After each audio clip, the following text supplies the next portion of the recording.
ভেকুলী ৰাজকোঁৱৰ এসময়ৰ কথা।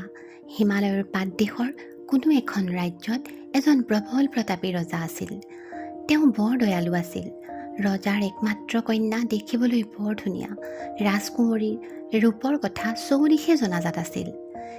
এদিন আবেলি ৰাজকুঁৱৰী অকলশৰে ওচৰতে থকা হাবিখনৰ কাষেৰে খোজ কাঢ়িবলৈ গৈছিল। অলপ দূৰ খোজকাঢ়ি ভাগৰ লগাত তেওঁ এটা পুখুৰীৰ পাৰত জিৰণি ল'বলৈ বহিল। ৰাজকুঁৱৰীৰ হাতত এটা সোণালী বল আছিল, যিটো তেওঁৰ অতিকৈ প্ৰিয়। সেই বলটো তেওঁ কেতিয়াও নিজৰ পৰা দূৰ নকৰিছিল। হঠাতে বলটো ৰাজকুঁৱৰীৰ হাতৰ পৰা পিছলি পুখুৰীৰ পানীত পৰিল। ৰাজকুঁৱৰীয়ে বলটো পানীৰ পৰা উলিয়াই আনিবলৈ বহুত প্ৰয়াস কৰিলে, কিন্তু পুখুৰীটো দ হোৱাত তেওঁ ব্যৰ্থ হ'ল। মনৰ দুখত তেওঁৰ দুচকু লোটকেৰে ভৰি পৰিল। তেওঁ নিজকে ক'লে, কোনোবাই মোক সোণালী বলটো ঘূৰাই দিয়া হয়, মই তেওঁক বহুত ধন সোণেৰে পুৰস্কৃত কৰিলোঁ হয়। তেনেকুৱাতে কোনোবাই মাত লগালে, দুখ নকৰিবা ৰাজকুঁৱৰী, মই তোমাক তোমাৰ বলটো ঘূৰাই দিম, কিন্তু মোক ধন সোণ একো নালাগে। বিনিময়ত মোক তুমি তোমাৰ ৰাজপ্ৰসাদত তোমাৰ লগত থাকিবলৈ দিব লাগিব, তোমাৰ সোণৰ কাঁহীৰ পৰা আহাৰ খাবলৈ দিব লাগিব, আৰু তোমাৰ সোণৰ বিচনাত মোক শুবলৈ দিব লাগিব। ৰাজকুঁৱৰীয়ে মূৰ তুলি চাই দেখে যে এটা কুৎসিত ভেকুলী পানীৰ পৰা মূৰ তুলি তেওঁক কথা কৈ আছে। ৰাজকুঁৱৰীয়ে ভাবিলে, এটা তুচ্ছ ভেকুলীয়ে তেওঁক বলটো ঘূৰাই দিব? কেতিয়াও সম্ভৱ নহয়। কিন্তু অন্য কোনো সহায় নোহোৱাত তেওঁ ভেকুলীৰ কথাত মান্তি হ'ল। ঠিক আছে, মই প্ৰতিজ্ঞা কৰিছোঁ, তুমি মোৰ সোণালী বলটো ঘূৰাই দিয়া। বিনিময়ত তুমি যি বিচৰা মই তোমাক দিম, ৰাজকুঁৱৰীয়ে ক'লে।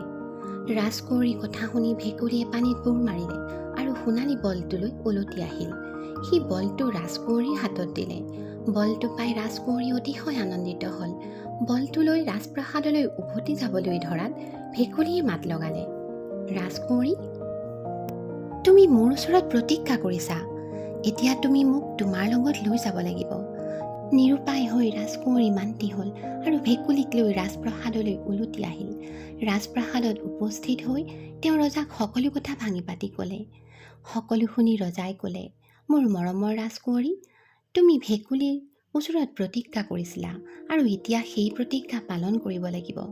ৰজাৰ উপদেশ মতে ৰাজকুঁৱৰীয়ে ভেকুলীক ৰাজপ্ৰাসাদত থাকিবলৈ দিলে, তেওঁৰ সোণৰ কাঁহীৰ পৰা আহাৰ খাবলৈ দিলে আৰু ৰাজকুঁৱৰীৰ সোণৰ বিচনাত শুবলৈ দিলে। ৰাতি ভেকুলীয়ে পেট ভৰাই আহাৰ খাই শুই থাকে আৰু ৰাতিপুৱাই হাবিলৈ গুচি যায়। এইদৰে 3 ৰাতি পাৰ হ'ল। চতুৰ্থ দিনা ৰাতিপুৱা ৰাজকুঁৱৰীয়ে নিজৰ চকুক বিশ্বাস কৰিব নোৱাৰিলে। তেওঁৰ বিচনাত ভেকুলীৰ ঠাইত এজন সুদৰ্শন ৰাজকুঁৱৰ শুই আছে। টোপনিৰ পৰা সাৰ পাই ৰাজকুঁৱৰে সমস্ত ঘটনা ৰাজকুঁৱৰীক বিৱৰি ক'লে। কেনেকৈ এবাৰ চিকাৰলৈ যাওঁতে এজনী ডাইনীয়ে যাদু কৰি তেওঁক এটা কুৎসিত ভেকুলীত পৰিণত কৰিছিল আৰু কৈছিল যে কোনো ৰাজকুঁৱৰীয়ে যদি ভেকুলীক নিজৰ লগত থাকিবলৈ দিয়ে আৰু নিজৰ কাঁহীৰ পৰা আহাৰ খাবলৈ দিয়ে, তেতিয়াহে ভেকুলী সেই যাদুৰ পৰা মুক্ত হ'ব আৰু আগৰ ৰূপ ঘূৰাই পাব। ভেকুলী ৰাজকুঁৱৰৰ সকলো কথা জানি ৰজাই বৰ সন্তোষ পালে। ৰাজকুঁৱৰৰ ৰাজ্যলৈ খবৰ পঠোৱা হ'ল। ৰজাই অতি ধুমধামেৰে ৰাজকুঁৱৰী আৰু ৰাজকুঁৱৰৰ বিবাহ অনুষ্ঠিত কৰিলে। দুয়ো সুখে শান্তিৰে দিনবোৰ